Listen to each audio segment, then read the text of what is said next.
Hello friends, this is Priyanshi and welcome to my channel. Today I am going to share the recipe of kulfi. So without wasting much time, let's get started. For this recipe, the ingredients we need are 1 liter of full cream milk, 1 by 4 cup of condensed milk, 1 tablespoon of corn flour, 6 to 7 strands of saffron, 1 by 4 teaspoon of cardamom powder and 1 tablespoon of pistachio powder.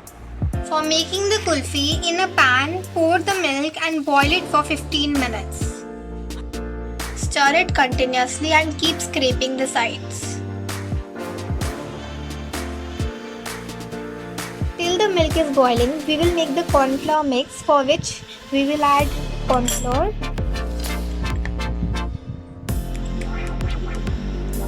and mix it with water.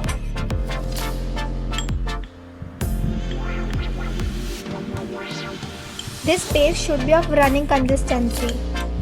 Now add corn flour mix,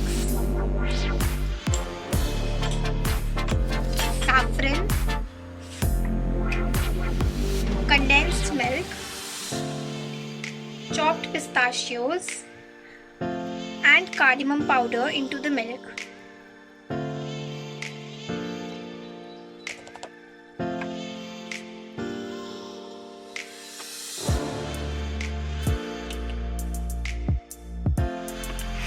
Now we will boil it for another 10 minutes. We will let it cool down in room temperature. It's completely cooled and now we will pour it into a kulfi mold and let it set into freezer for 8 to 10 hours or overnight.